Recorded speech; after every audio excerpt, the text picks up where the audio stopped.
Welcome to Glass in Session. I'm your host, Val. So glad you are here.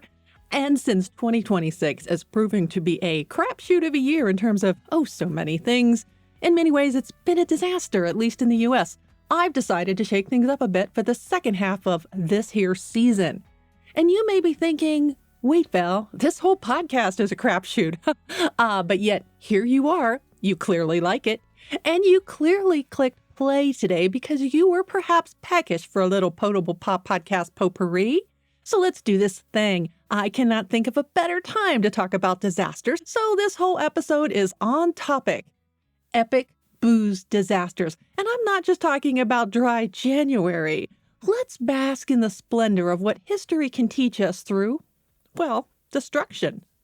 Whether we choose to learn from it is, of course, another thing. Today we have fires and floods and explosions, raining frogs. No raining frogs, at least not yet, perhaps later this year. So here we go. Kick back, pour a glass, unless you're driving, and boom. We begin our macabre exploration of booze debacles in London over 200 years ago. Imagine strolling through the cobblestone streets of the St. Giles area in central London on a Monday afternoon. And all of a sudden, you find yourself swept away by a rushing tide 15 feet deep of porter. Personally, I cannot imagine it, but a 19th century New York magazine called the Knickerbocker shared the anecdote of someone who did surf the tsunami of hooch. All at once I found myself borne onward with great velocity by a torrent which burst upon me so suddenly as almost to deprive me of breath. This quote was from an American tourist, believe it or not, because that was how we spoke back then. Now, for you TikToker Gen Z whippersnappers out there, I understand this to translate from Victorian to modern. Bro, why did this random wave just yeet me with literally zero warning? I was not prepared, bestie. Couldn't even breathe. FR, I guess, which means for reals with a Z. Why was this random American bodied and almost left gassed by this current out of nowhere? Because, bestie, a vat containing a sick amount of beer broke, busting out the Horseshoe Brewery's back wall. The 3,500 to 7,500 barrels, or somewhere over 1 million liters, depending on your source, of brew released what Smithsonian Magazine and the History Press UK called a tsunami of porter into the streets in the vicinity of Tottenham Court Road. Now, you may be familiar with this area due to its famous pubs. Or you beer historians out there may have already known that the Horseshoe Brewery was founded early on during crazy King George III's reign. Or you may be that Andrew Lloyd Webber superfan and have seen the musical Cats live 2 or 3 times.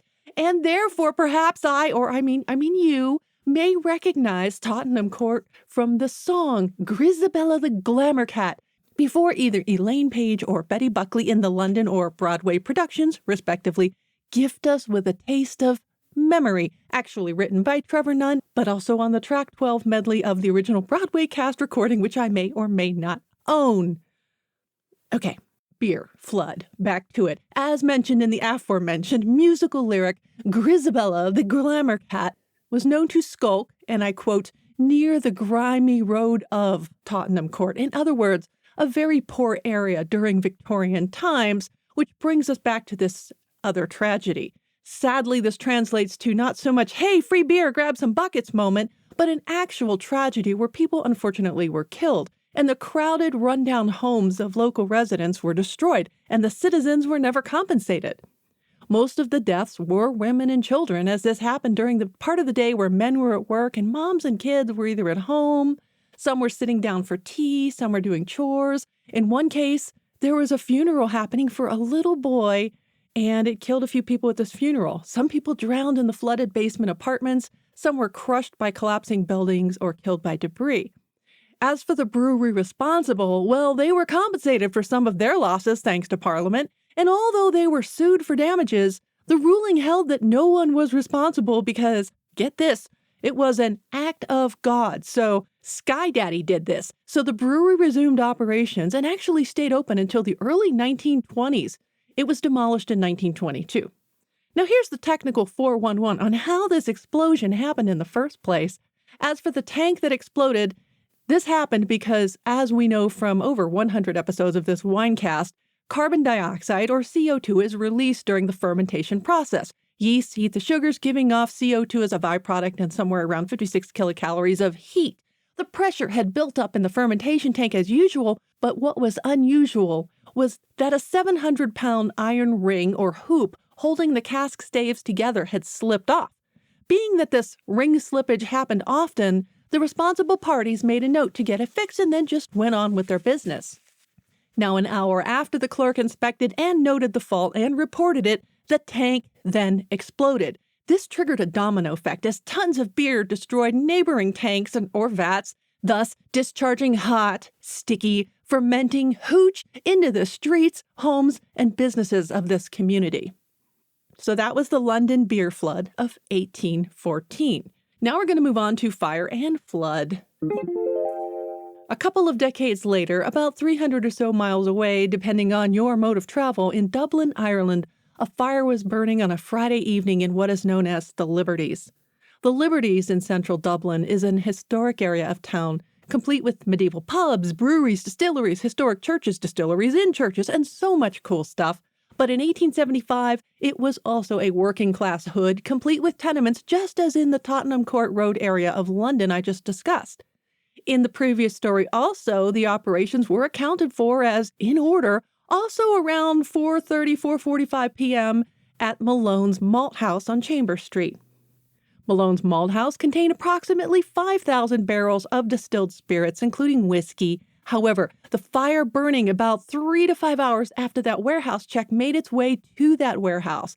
And as expected, barrels of booze exploded, launching, as you may have suspected, another tsunami of booze, this time a lot stronger than beer, down Mill Street. Now, this flood was only, even though the alcohol was stronger, the flood was only 6 inches in depth, and it was about 2 feet wide. But this time, the flood of inebriate was actually on fire. Yet, unlike the beer flood, the citizens in this disaster had time to escape their hooches and were scooping up the hooch into anything they could get their hands, including cupped hands, and subsequently lips on, including boots. Yes, they were drinking the stuff, according to the Irish Times. The fire itself didn't kill anyone. No one died from smoke inhalation or anything like that. But stupidity did kill people. 13 in all competed for the Darwin Awards by, and I quote, drinking freely of the derelict whiskey, end quote.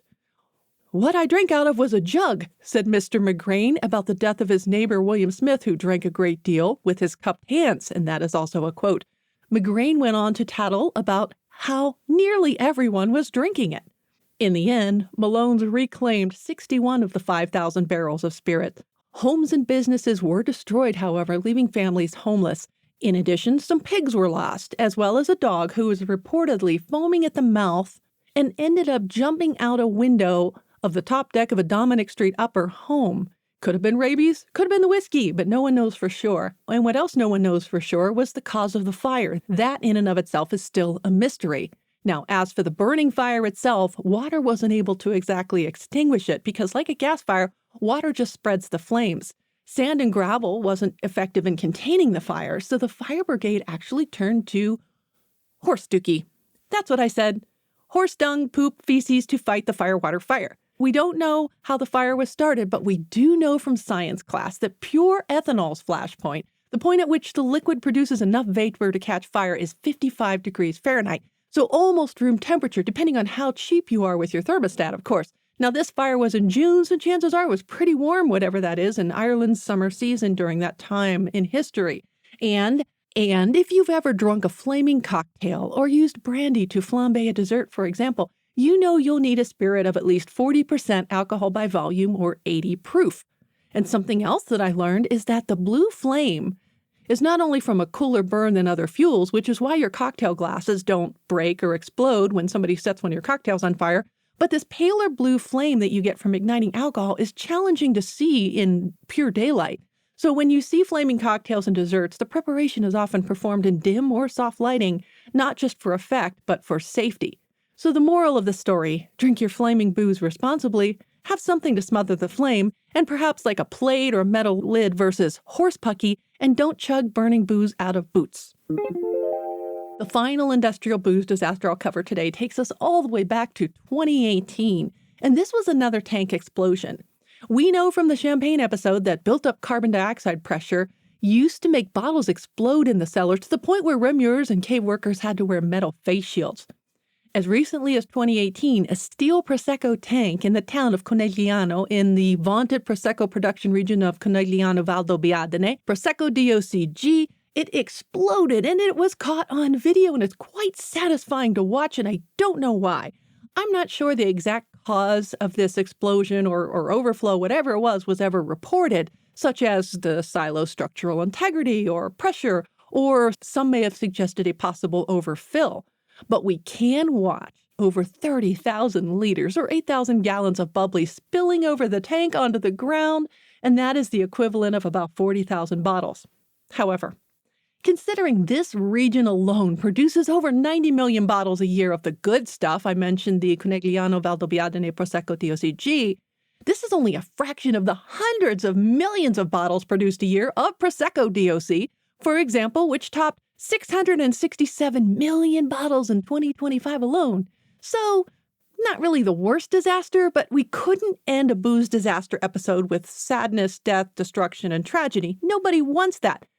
No one was killed in the Prosecco tank explosion, or as far as I know, injured, nor, as far as I know, was anyone actually scooping up Prosecco with boots. No dogs flew out of windows nearby, nor did any cats ascend into the Heaviside layer. Sorry for another Cats musical reference. And finally, nor were any pigs harmed in this Prosecco incident, although if you have some prosciutto and Prosecco, it's a hell of a pairing, not exactly a disaster. Just saying. On that salty and bubbly note, I hope you walk away from this episode wiser and more worldly, or at least entertained or informed about something. For similar destructive and somewhat amusing content, if that's what you're into since you clicked on this, I've linked up the 3-part Booze, Riots, and Rebellion series from Season 7, starting with Champagne and Whiskey, followed by 2 Rum Rebellions, and finishing up with the Lager and Eggnog Riots. Most of these occurred in the 17 and 1800s as well. In between episodes, you can always reach out to me via email. Email me at val@glassandsession.com or glassandsession@proton.me, M-E. Or on the socials, pick your poison. Blue Sky, Glass and Session. Vino With Val on Threads and Instagram. You'll see Glass and Session trademark in my bio. I'm on Spoutable at Glass and Session. I'm Vino With Val on Pinterest and on Facebook /Glass and Session. And I'm now on Substack at Glass and Session. Connect with me on LinkedIn, Valerie Caruso, DWS, CWE, FWS Letters, Wine Stuff, and Audiobook Narrator. Yes, audiobook narrator. You can find my latest audiobooks on Audible along with this podcast. There is also Glass and Session swag in my TeePublic store, linked way at the bottom of the show notes and on my website. And thank you to those of you who are supporting the show, who are sending me notes. I love reading them. I love hearing from you all over the world. Glass and Session is a production and registered trademark of Vino With Val, LLC. Music is Write Your Story by Joystock. Website is glassandsession.com/podcast.